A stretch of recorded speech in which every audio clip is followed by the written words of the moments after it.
Good morning to all. In the last class, we understood Victorian prose. Let us now know and discuss about the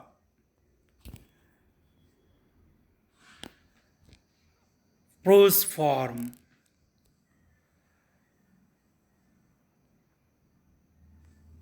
Prose form is a form or technique of language which is used by different writers in the different era that exhibits a natural flow of speech and a grammatical structure. Novels, textbooks, and newspaper articles are all examples of prose. We have to see the prose form in novels, textbooks, and newspaper articles where the writer who use prose form to express any information. So let us know the word prose is frequently used in opposition to traditional poetry, which is language with a regular structure and a common unit of verse based on meter or rhyme. Let us know the background of the prose. Prose, in its simplicity and loosely defined structure, is broadly adaptable to spoken dialogue, factual discourse, and to topical and fictional writing.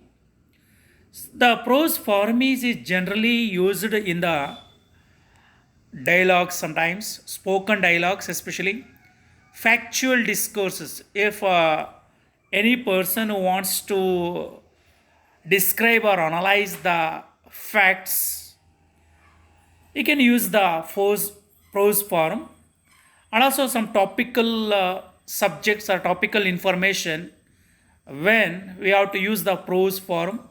Even fictions, many of the novelists are who use prose form to analyze or describe the subject that they have selected. It is systematically produced and published within literature.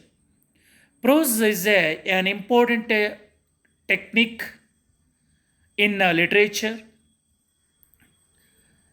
Majority of the writers who want to use this form to explore or find out the information that is already existed in the society, especially in the Victorian age.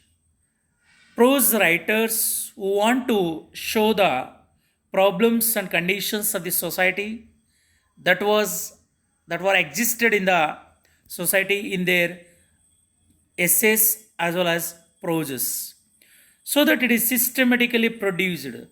Any events or incidents that are orderly produced and published within literature, even journalism.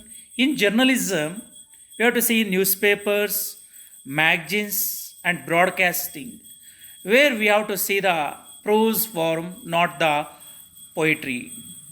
Even encyclopedias, film history, philosophy, law, and in almost all forms and processes requiring human communications. So these are the different areas where we have to see the prose form. When we think about the etymology of the word prose, let us know the word prose first appears in English in the 14th century. When you think about the history of the meaning of etymology of the prose, it when you go back to the 14th century, it is derived from the old French prose, which in turn originates in the Latin expression prosa oratio. It means literally straightforward or direct speech. In the Latin meaning, prosa oratio gives the meaning of straightforward or direct speech. Let us see meaning of prose. Prose is so-called ordinary writing made of sentences and paragraphs without any metrical or rhyming structure. It is an ordinary writing. So in the prose, we have to see many sentences. Even sentences are already combined with the paragraphs. The paragraphs are combined with many paragraphs are included uh, that style that compiled many paragraphs which show as a prose form. But in the prose form, we don't see any metrical or rhyming structure as you see in poetry. For example, if you write, I walked about all alone over the hillsides, that is prose. If you say, I wandered lonely as a cloud that floats on high over vales and hills, that is poetry. Let us understand the difference between the structure of writing of prose and poetry in the above sentences. See the difference. Let us not get into prose poetry. From prose, we get the term prosaic meaning, ordinary or commonplace, or lacking the specially delicacy and beauty of its supposed opposite, poetry.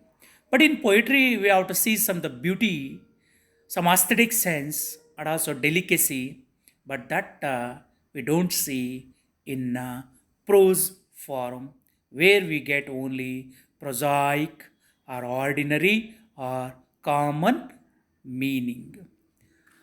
Isaac Newton in Kingdoms wrote, the Greek antiquities are full of poetical fictions.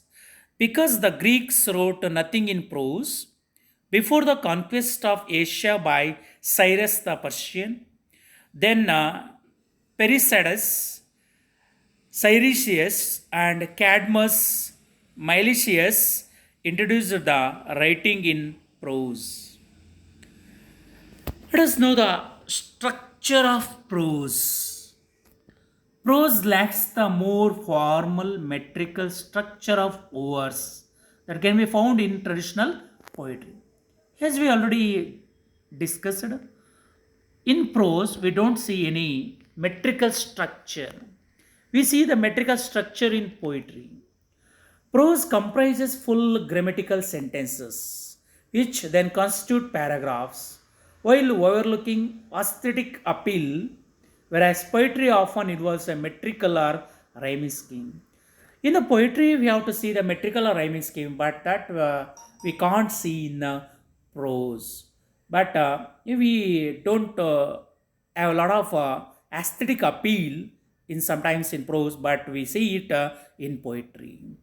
So, in the prose, we have to see the grammatical sentences, but sometimes we don't see such grammatical sentences in the poetry. Some works of prose contain traces of metrical structure or versification and a conscious blend of the two literature formats known as prose poetry. But in some writings of some writers, where we see a blending of both prose and poetry, that is known as prose poetry.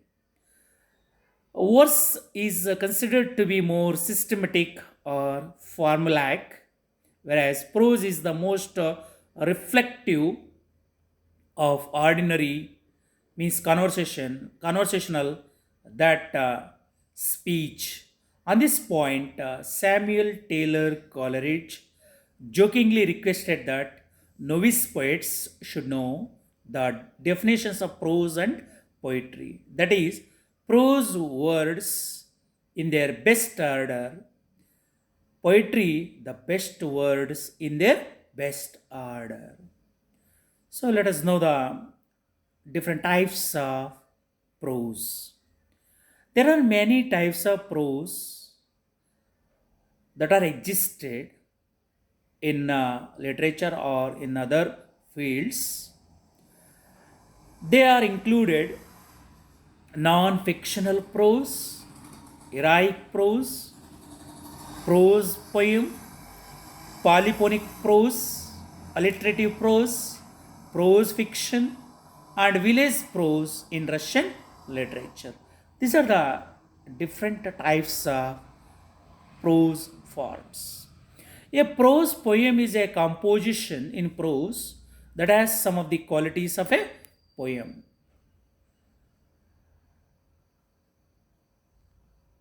Many forms of creative or literary writings use prose, including novels and short stories.